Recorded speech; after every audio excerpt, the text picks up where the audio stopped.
I enjoyed it.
I don't know how you.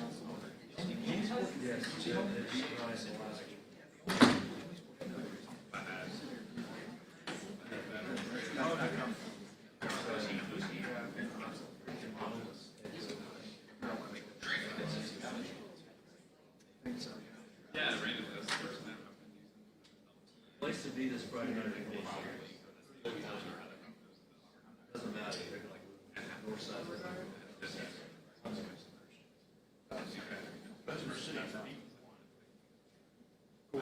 North side instead of the.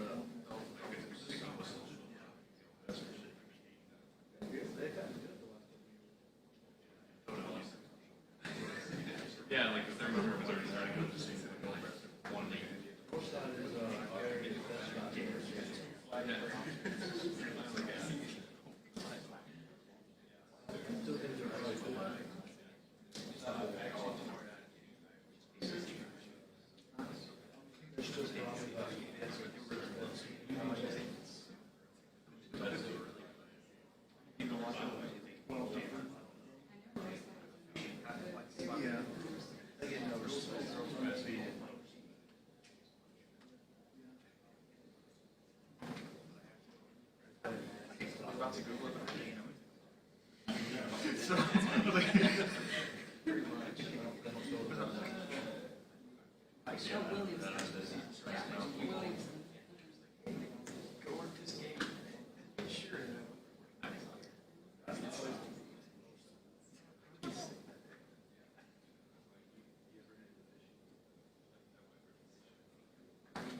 All right, if you guys raise your hand, we'll go ahead and start with questions. Let's start with Charlie here, right on the right side. Good morning. Good morning. Morning. A little off topic, but it looks like you spent some of your bye week with Coach Gruden. Yep. Was there more than just dropping off that care package? What went down with you guys? Yeah, so Coach Gruden and I met this summer, and obviously, Coach just likes talking ball.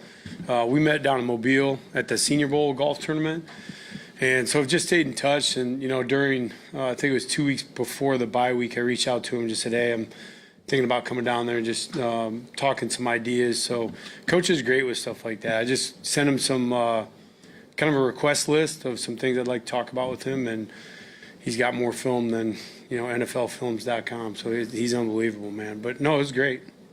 Go to Chase on the far left there. A lot of staffs like to use the IDA week to self-evaluate and look for tendencies that they can break so that other teams can't scout them as easily. Is that something y'all engage in? And if so, how did that go? Yep, we did. I can't tell you anything we found. That would be silly of me, but we certainly did that, and there's plenty to work on. I think that's the big thing. The guys know that. Was really impressed with the practice that we had yesterday. Some of the things that we've addressed with the guys that we got to continue to get better at. I think that's where it starts. Is there's a belief that improvement can still happen at this portion of the season, and certainly our guys believe that. Go to Nick on the far right. Yeah, talking to you for the first time since South Carolina, what was your kind of vantage point, how the last few minutes went after the way the game had gone before that? Well, I think I mentioned it before, I just thought our guys, that was probably one of our biggest growth moments of the season was the fourth quarter of that game. Certainly, that could have been reminiscent of the Florida State game and, the guys not being able to find a way to get it done and make the plays that had to be made late in a football game. And just give a ton of credit to the guys, just the resiliency and the mindset to be able to go make those plays. Because I think it's easier said than done. You can get in a state of mind when things aren't working that you just fall back into, like, it's not going to work. And I thought they, were very coachable on the sideline. I thought their approach to every series was that it was going to happen on this series. So they didn't let, previous failures lead into that next series. And I just, that's the growth that I think this team's had with guys like Parker and Ty, moving into those roles and really establishing, what it was going to feel like when we went back out on the field. And Ty really did a good job leading the guys to the sideline. Go to Hunter on the left side. Yeah, just how would you assess Ryan Williams' growth over the last few weeks, both on and off the field? Ryan's been great. He's, I think everybody saw his reaction on the fourth down play where, he had a tough catch and didn't make it, and he'd made so much progress, I think, in the last 2 weeks catching the football. But I think there's there's things in the blocking scheme where Ryan has been more involved in making sure he's on the field when we're running the football as well. And I think Ryan's as hard on himself as anybody. So for us, just keeping Ryan engaged and being here, being in the building, staying active in his preparation. Got a question from the back middle, Alex. There's probably no absolutes, but when you look at the running game, are you seeing a lack of vision? Are you seeing a lack of blocking? Where's the disconnect between what you guys are calling and getting the production on the field? Well, it's all, it's not one thing. It never is, whether it's pass protection, run blocking, all those things work together. So for us, I think, it's runners pushing the hole enough, make sure that we're pressing the cut long enough. It's the type of double teams, it's the execution of the double teams. And so certainly, from the previous question, that's obviously one of the things that we've spent a lot of time on, evaluating types of runs, the type of double team, how we're coaching those things, how we're talking to the guys, the communication at the line of scrimmage, everything was up for grabs. So for us, I think reassessing some of the things that we do well and that we execute at a high level, and that the guys, that it pretty much, suits the runners that we have. So we've really looked at that, and I think the last 2 practices have done a really, really good job on that. Go to Colin on the front row on the left. Kind of in that same vein, the LSU game last year was kind of this, time for Alabama to kind of emerge in the run game, and I'm curious about what your message is to a guy like Jam or Daniel Hill, guys that could see an opportunity to kind of break through and kind of set the tone for the rest of the November in the run game. Well, I think it's each room. There's a message that has to happen. Just about getting excited about running the football. I think there's a piece there too for the coaching staff that it can't be the woe is me, like dog cussing them every time something doesn't work. It's got to be like, let's get excited about running the friggin' ball. Let's get excited about fixing some of the issues that we clearly are seeing on film, and let's go out there and flex on some people a little bit. And I think that the guys have kind of taken that mentality going into this game that. We can run the ball and we can be effective doing it, not just like a subpar average team. We can run it well, and I'm looking for the guys to go out there and prove that. All right, we'll finish up with Katie, second row on the left. You obviously can't tell us the stuff you saw on self-scout, but just kind of what are some of the areas for the offense, if it is like a run game or anything that you want to see the biggest improvement coming out of the bye for this last month of the regular season? Yeah, schematically there'd be nothing I'd mention there, but I think I wish I had something cooler to tell you guys, but really the reality is I told the guys very few football games in my career have we got done with the game and been like, man, I wish I had had more flood concepts in, or I wish I'd had more inside zone concepts. Typically it's like, we need to block better, we got to tackle better, right? So for us, it's always coming back to basics. So for us, the blocking circuits, the ball security circuits, take care of the football, all the things that really are the grind of the season that you never want to be very far away from. And so for our guys, keeping them in tune with that like we are every week, and letting them know that football games in the fourth quarter, some of the throws that Ty made were accompanied by really good pass protection. Some of the run hits that happened at really key moments at the end of the game were really good technique on blocking. So just keeping the guys in tune with that has to continue to improve. I thought one of the things we've done a good job of through the season so far is taking care of the ball. So yesterday there was a couple moments where I didn't feel like we were protecting the ball the way we have, and those things were addressed. So for our guys, just realizing how important the details of all the type of schematics that go into just drill structure and getting great at those things. And our guys believe in that too. It's not, I never feel like I'm wasting my breath when we show clips or talk to the guys about pad level, double teams, foot placement, hand placement, where am I putting my hands when I'm catching the football. So felt great about that. I felt great about the guys' reaction to it. All right, thank you, Coach. Appreciate it.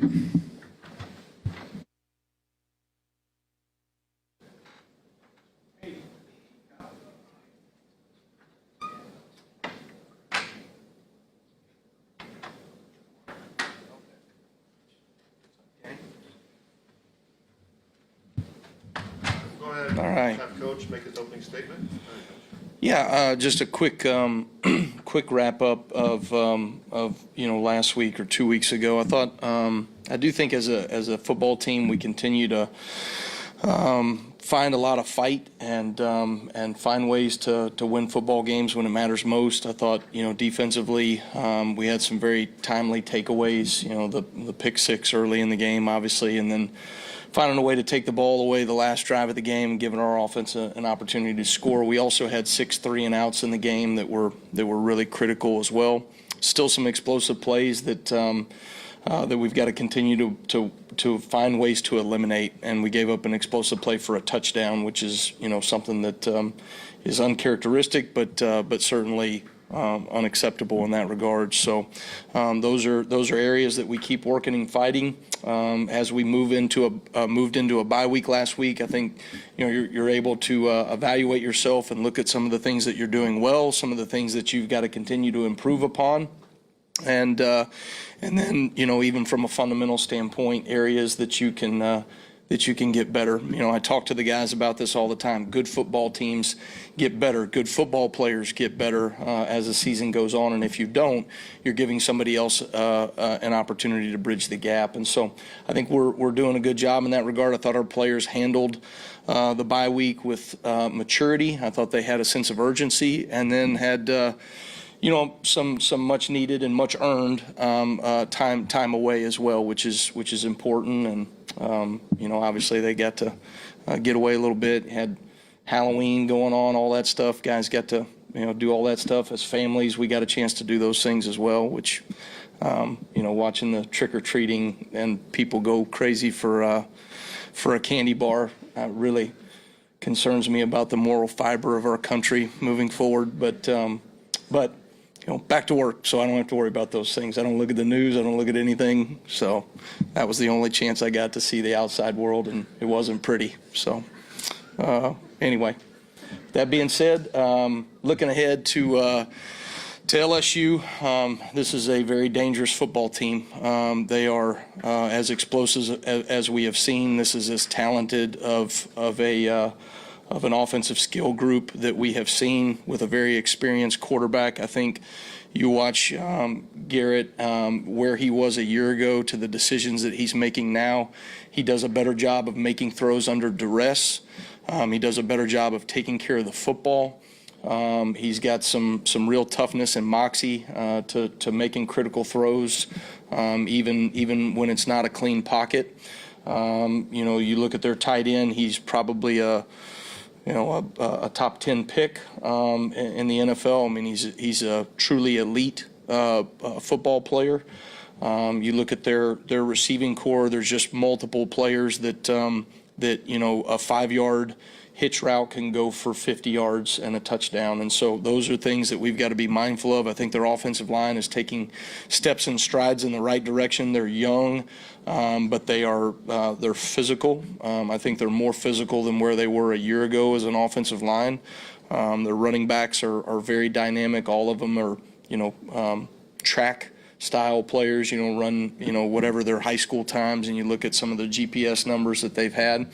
And so this, like any great Alabama LSU matchup, will be a tremendous challenge for us, and one that our players seem to have a great sense of urgency for. I thought we had a great Sunday practice yesterday. Guys came in the way you would want them coming in after a couple of days on a bye week. So very, very much looking forward to the week ahead, and looking forward to putting a great product on the field in Bryant-Denny on Saturday. All right, thanks, Coach. Let's start with Chase on the far left. Can you speak to the difference in the run defense with Tim Keenan on the field versus Keenan off the field? Well, I think, Tim is such a physical presence in that, those A gaps and some of the things that we're able to do with him from a zero nose standpoint, where he's head up to the center. We've got a few different fronts that we operate where he's playing a zero nose. Anytime that you can, two gap and create some havoc, and then some of the blocking schemes and the way people have to block versus a zero nose versus a shade.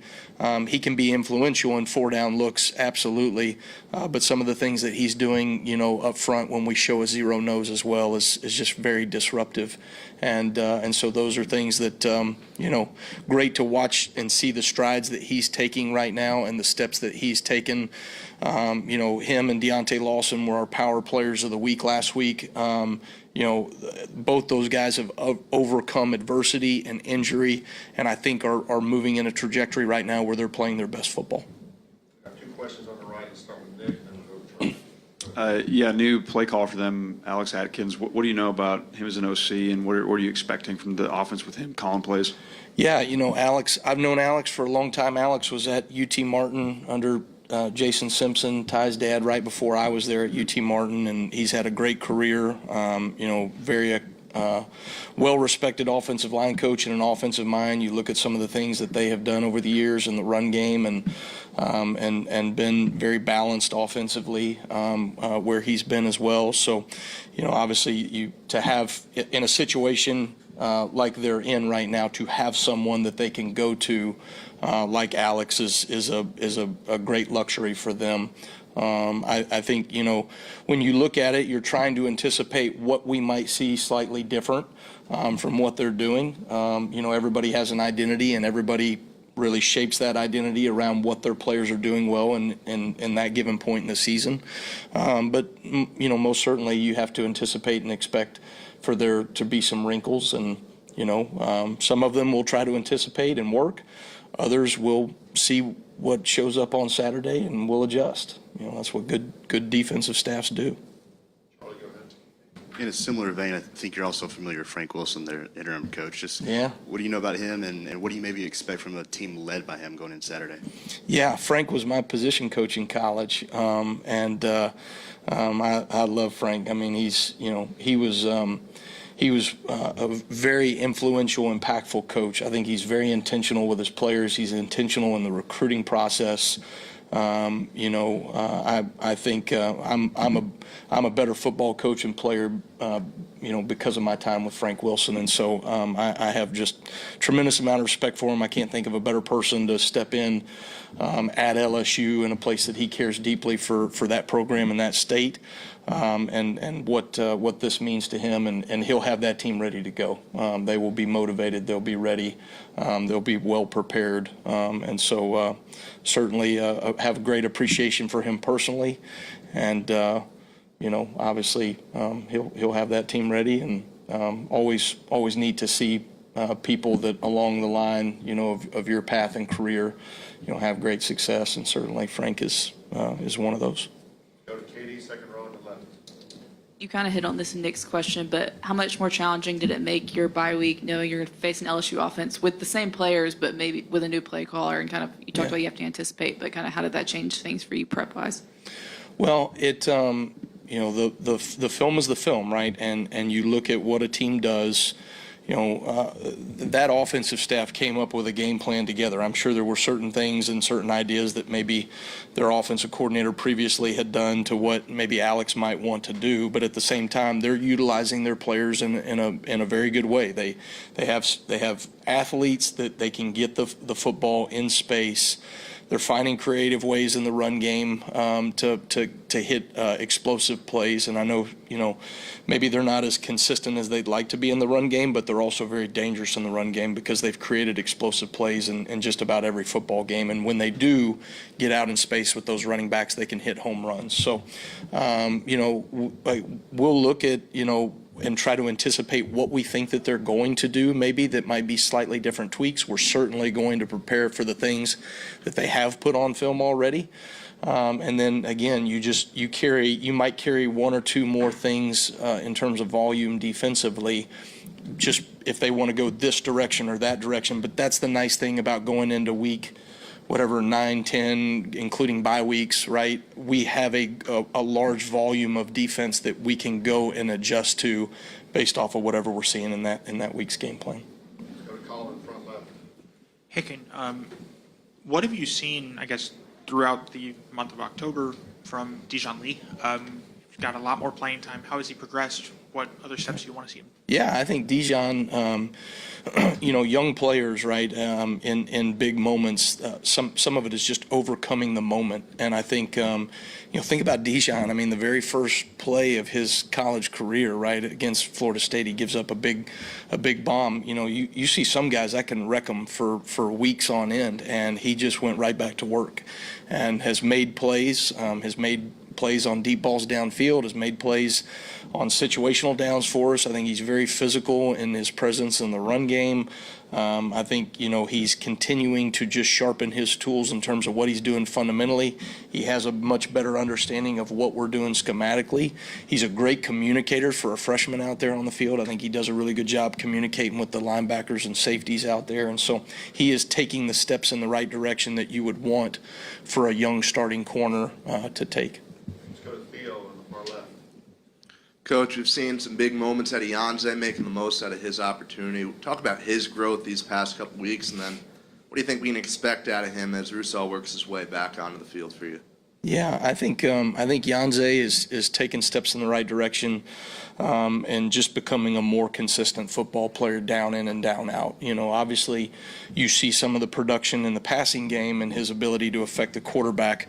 But in large part, you look at the Tennessee game, his sacks were because he was doing his job. And when you just do your job consistently at a high level, you're going to create more production for yourself. And so it's fun to watch Janze and the maturity and that how he has grown over the last year and a half, 2 years here that I've spent with him. And he's got a very impressive skill set. And it's always you watch a guy when they do their job more consistently and they're rewarded through production, there's a confidence that you start seeing a player play with. And I think you're seeing that from Janze right now in terms of the confidence that he is starting to play with. There's a confidence in a number of our guys that we're starting to see. And I told our players that's an earned confidence. You've earned that confidence to overcome adversity, to go create production, to go do your job at a high level. And we got to continue to see that. And then certainly, I think you asked a question about Quay Roussel. Quay's doing a really good job right now. Our training staff has done a tremendous job with him and preparing him to get back as soon as possible. And he has done a great job of pushing and is hitting all the markers he needs to hit. And certainly we anticipate him to be back sooner than later. Finish up with Joe, just right in the middle there.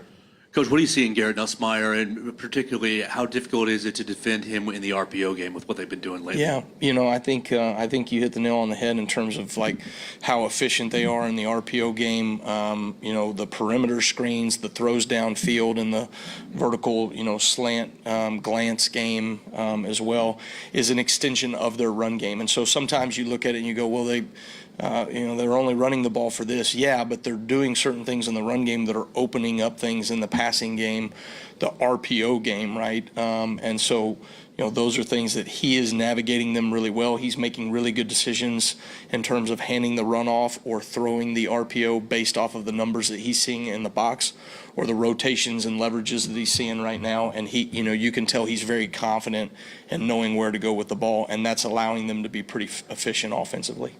All right, thank you, Coach. Okay, thanks, guys. Roll Tide.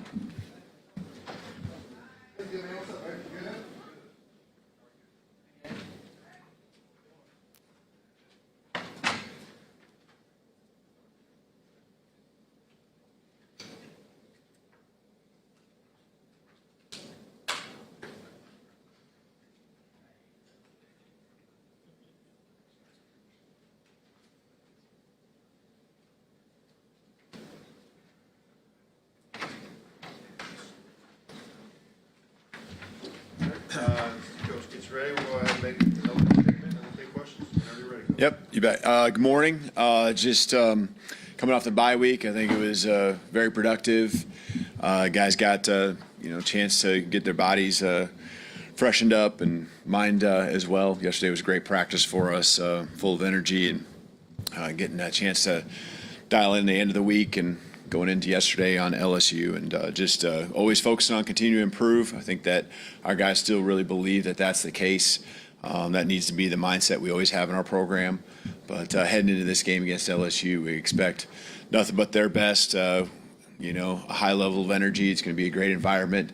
I'll just add that we need our fans to continue to be what they've been and show up and, continue to make Bryant-Denny Stadium the hardest place to play in the country. Thanks, Coach. Let's start with Charlie here on the far right. Yeah, Coach, do you have any kind of comment or statement on Drake Kirkpatrick Jr.? Yeah, totally. Unfortunately, with this information that I have at this time, talk to Dre, and we need to indefinitely suspend him, and he understands there's consequences that come with his actions. Go to Chase on the left side. If you could update on a couple of injuries or guys kind of coming back. Vandemark would be one, Danny Lewis Jr., and then also Quay Rousseau, who's been out longer. Yep. Vandemark is making good progress. Been practicing this last week, so I expect him to be ready to go. Quay has made, I think I mentioned last week, he's made good progress. That continues to be the case. Probably don't expect him to be ready to go this weekend. But he's doing a lot more than he has, and that it's very promising with the direction he's been going. And then Danny Lewis, we'll see how things go through this week, but the bye week was certainly good. He wasn't able to play, the previous week, so I'm hopeful that he'll be ready to go. But we expect him to be on the football field practicing with us more this week than he has the previous two. Go to Nick on the far right. Yeah, you've had a lot of successful post-bye games. How similar to the prep that you saw last week and just coming into this week to those successful times? Yeah, I think it just really goes into having a great staff that puts a great game plan together, gets it dialed in a timely manner, when you have players that go make plays and they can get those extra practices in on a great game plan and go execute, that's really what matters. It's really what it comes down to. And so, I expect the same thing with our staff. They've done a great job, really focused and have the routine down, the timeline of when we want to install certain things, having practices that are fresh and, guys excited to be out there on the football field, continue to get better. So, yesterday, like I said, was a great practice. It wasn't long, but it was just, a dialed-in Sunday practice, and, looking forward to getting on the field tomorrow, Tuesday, and I think our guys are really excited about it as well. Go to Colin on the front left. Hey, Kalen.